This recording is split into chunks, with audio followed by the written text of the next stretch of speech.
नमस्कार मित्रांनो, trending Marathi education या करंट अफेअरच्या मराठी एज्युकेशन चॅनलमध्ये आपले स्वागत आहे. तर मित्रांनो, आपण तुमच्यासाठी रोजच्या रोज करंट अफेअरचे प्रश्न हे मराठीतून घेऊन येत असतो. आजच्या व्हिडिओमध्ये आपण तुमच्यासाठी 4 जुलै 2024 या दिवसातील सर्व महत्त्वाच्या चालू घडामोडी या बघणार आहोत. तर चला मित्रांनो, आपण वेळ न घालवता 4 जुलै 2024 या दिवसातील सर्व महत्त्वाच्या चालू घडामोडी या बघूया. कोणत्या भारतीय बुद्धिबळपटूने लिओन मास्टर्स बुद्धिबळ स्पर्धा 2024चे विजेतेपद हे पटकावलेले आहे? ती या प्रश्नाचं उत्तर आहे ऑप्शन क्रमांक 1, विश्वनाथ आनंद. मित्रांनो, विश्वनाथ आनंद या भारतीय बुद्धिबळपटूने लिओन मास्टर्स बुद्धिबळ स्पर्धा 2024चे विजेतेपद हे पटकावलेले आहे.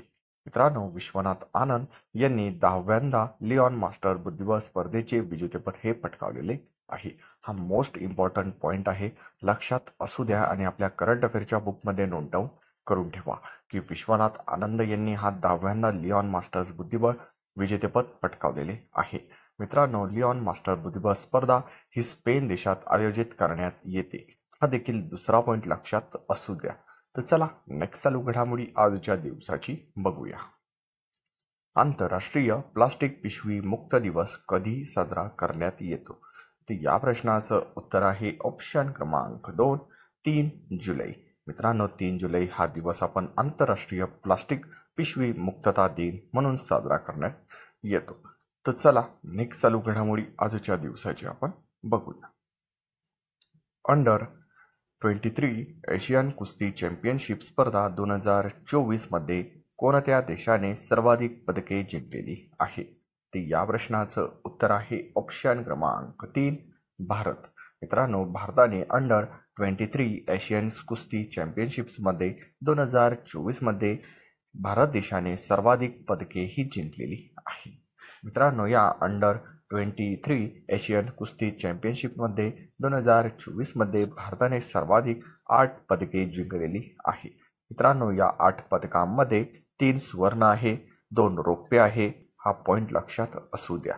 तर मित्रांनो, या अंडर 19 कुस्ती चॅम्पियनशिपमध्ये भारताने एकूण 4 सुवर्णे पदकवलेली आहे. हा देखील महत्त्वाचा पॉईंट आहे, लक्षात असू द्या. तर चला नेक्स्ट चालू घडामोडी बघूया. 13व्या मैत्री सैन्य अभ्यास भारत आणि कोणत्या देशात सुरू झालेला आहे? तर या प्रश्नाचं उत्तर आहे ऑप्शन क्रमांक 4, थायलंड. मित्रांनो, 13वा मैत्री सैन्य अभ्यास भारत आणि थायलंड या देशांदरम्यान सुरू झालेला आहे. तर चला नेक्स्ट चालू घडामोडी बघूया. NTR भरोसा पेन्शन योजना कोणत्या राज्य सरकारने सुरू केलेली आहे? ती या प्रश्नाचं उत्तर आहे ऑप्शन क्रमांक 1, आंध्र प्रदेश. मित्रांनो, NTR भरोसा पेन्शन योजना ही आंध्र प्रदेश राज्य सरकारने सुरू केलेली आहे. मित्रांनो, या NTR भरोसा पेन्शन योजनेमधून वृद्धांना, विधवांना, कामगारांना, ताडी काढणाऱ्यांना, मच्छीमारांना, तृतीयपंथींना आणि कलाकारांना ही पेन्शन आता 3,000 रुपयावरून वाढून 4,000 रुपये प्रति महिना केलेली आहे. हा महत्त्वाचा पॉईंट आहे या NTR भरोसा पेन्शन बद्दल, तो लक्षात असू द्या.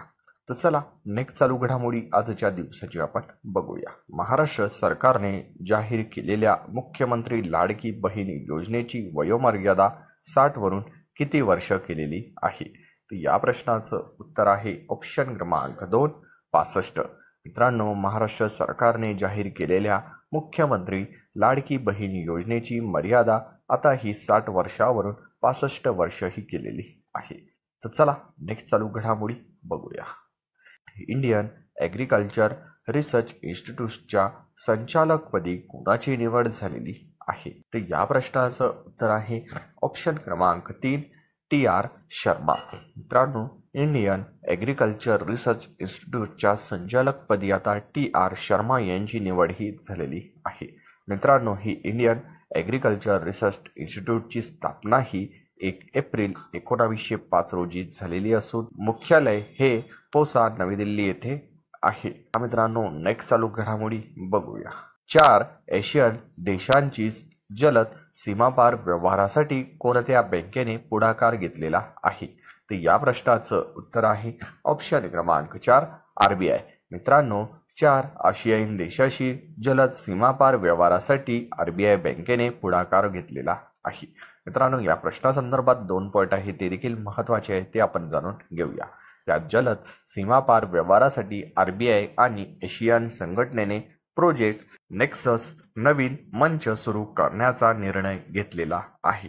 मित्रांनो, RBI आणि एशियन संघटनेच्या प्रोजेक्ट नेक्सेस हा नवीन मंच 2026 पासून कार्यान्वित होणार आहे.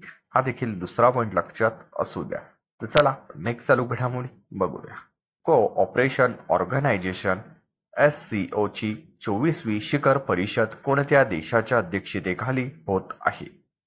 तर या प्रश्नाचं उत्तर आहे ऑप्शन क्रमांक 1 कझाकिस्तान. मित्रांनो, शंघाई कोऑपरेशन ऑर्गनायझेशन, त्यालाच आपण SCO म्हणतो, त्या SCO ची 24वी शिखर परिषद ही कझाकिस्तान या देशाच्या अध्यक्षतेखाली होत आहे. मित्रांनो, शंघाई कोऑपरेशन ऑर्गनायझेशनच्या 24व्या शिखर परिषदेचे भारताचे प्रतिनिधित्व हे S जयशंकर करणार आहे. हा महत्त्वाचा पॉईंट आहे, लक्षात असू द्या. चला नेक्स्ट चालू घडामोडी बघूया. कोणत्या देशाच्या नौदलाने सिम्बेक्स 2 नावाचा नवीन स्फोटक बॉम्ब विकसित केलेला आहे? या प्रश्नाचं उत्तर आहे ऑप्शन क्रमांक 2 भारत. भारत देशाच्या नौदलाने सिम्बेक्स 2 नावाचा नवीन स्फोटक बॉम्ब विकसित केलेला आहे. तर मित्रांनो, अशाच रोजच्या रोज टॉप 10चे करंट अफेअरचे प्रश्न हे बघण्यासाठी ट्रेंडिंग मराठी एज्युकेशन या करंट अफेअरच्या मराठी एज्युकेशन चॅनलला तुम्ही अजूनपर्यंत सबस्क्राईब केलेले नसेल तर सबस्क्राईब करून घ्या आणि बेल आयकॉनला प्रेस करा, म्हणजेच प्रत्येक दिवसाच्या चालू घडामोडीच्या व्हिडिओची नोटिफिकेशन ही तुम्हाला सर्वात आधी मिळून जाईल. मित्रांनो, वेळ न घालवता व्हिडिओला एक लाईक जरूर करा आणि व्हिडिओ हा जास्तीत जास्त शेअर करा.